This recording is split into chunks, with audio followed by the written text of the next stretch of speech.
Season 24 of The Bachelor is just 1 month away. I want you to do it. I want you to do it. Come on, hit me. Come on, hit me. Come on, hit me. Ah! Hit me. And you might be wondering, so just who is this next Bachelor and how did we get here? Or you might be someone who obsessively follows him on Instagram and knows every detail of his life. But if you're someone who's new to the channel and thinking about watching the upcoming season, or if you're someone who wants to sit back and remember everything that happened with Peter up until this point, maybe to get caught back up before the new season, this is the video for you.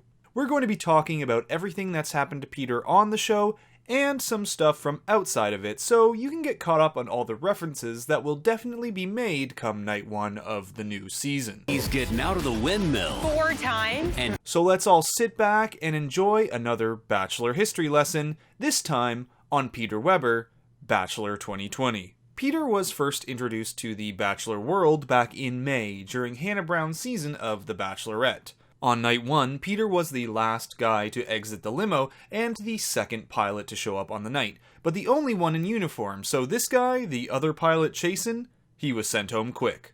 Now from here we don't see much of Peter at all until the last group date of episode 3, where he really starts letting his presence be known and getting a good edit in the show. Up to this point, Peter was really a background player, not getting much screen time, and if it wasn't for his presence in the upcoming previews for the season, you might have wondered why he was even there and if he was going to make it past the 3rd week.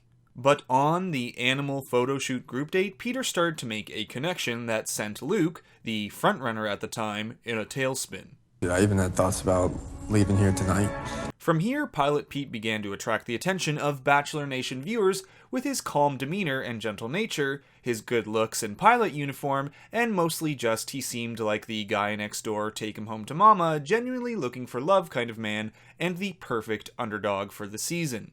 Especially when you consider the frontrunners against him were Luke P., who had it locked in from the beginning until he shot himself in the foot, Tyler, who at the time seemed like Mother Teresa trapped in an Abercrombie model's body, and Jed, who had snatched the frontrunner status away from Luke when Luke shot himself in the foot, and then proceeded to also shoot himself in the foot by having a girlfriend back home. So when the audience sees villain, seems too good to be true, and she's not my girlfriend, we just go on vacations together, it's no wonder why so many people then turned to Peter and started to root for him. But we're getting ahead of ourselves here.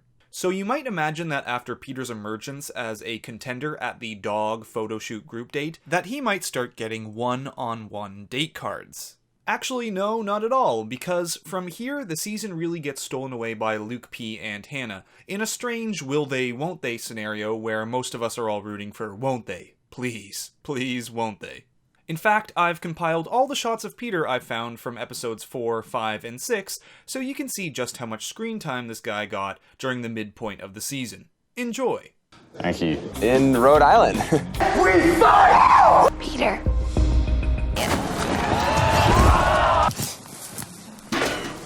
That was not smooth. Can we please just cut the Peter. And yet, at this point, we're still seeing Peter in the previews for the season, so we knew there had to be more of him to come. Lo and behold, by week 7, Peter was finally getting some one-on-one love, all while the other men were squabbling over who's right for Hannah, and who's staying in their own lane, and who looks best with baloney on their face.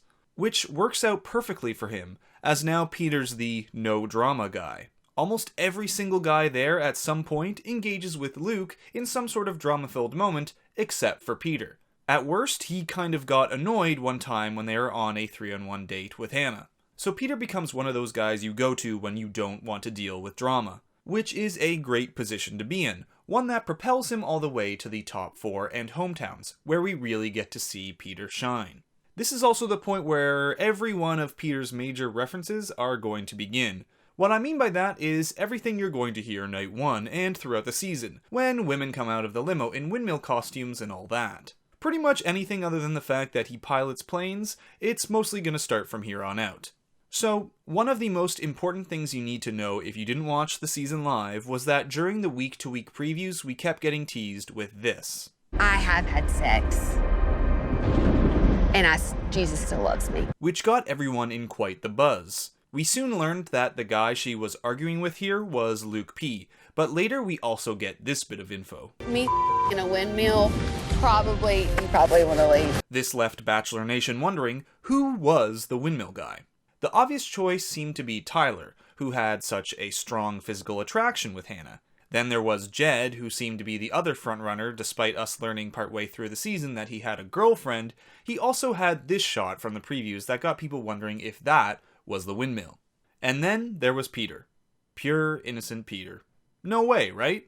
Well, first let's begin with hometowns, where Peter picks Hannah up in his sweet ride and is off to meet his parents.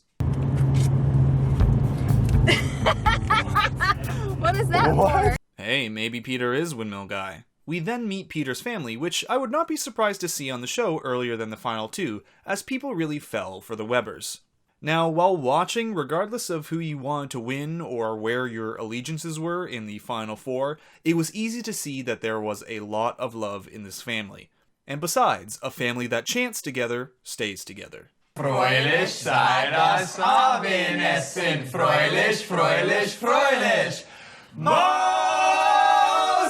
So at the rose ceremony, Hannah picks Peter to stay, but also can't decide between Jed and Luke. So, Chris Harrison, the saint that he is, lets Hannah keep both going into the fantasy suite week. And here Bachelor Nation is on the edge of their seats, as we know two events that are going to take place this episode that had been teased all season. The showdown between Hannah and Luke, and just who is the windmill guy. And when Peter's fantasy suite date starts the night off, and we see this image, Bachelor Nation goes wild. If Peter was a Greek god, he would be Zeus. And then I'd be like Aphrodite. Sweet, innocent Peter, you little scamp you. So when you eventually see a million windmill references all throughout the season, this is why. Now at this point, Luke gets sent home for all his shenanigans on his own fantasy suite date, and then Peter does get the axe at the rose ceremony. But there is one other important aspect of this windmill experience we were teased with in the previews. And guess what? We did it a second time. Which, once it got to the after the final rose, where Peter and Hannah got to see each other for the first time since he was dumped, we learned that twice wasn't quite an accurate stat. It was actually 4 times. Not twice, not 3 times, but 4 times. So for this upcoming season, you can absolutely expect the number 4 to come up more often than Jim Carrey's obsession in the movie The Number 23. The number. What does that mean? Now at the end of the season, Hannah picked Jed, and that all crumbled before our eyes in a horrible fashion. But essentially afterwards, 3 or 4 men got their names thrown out for Bachelor.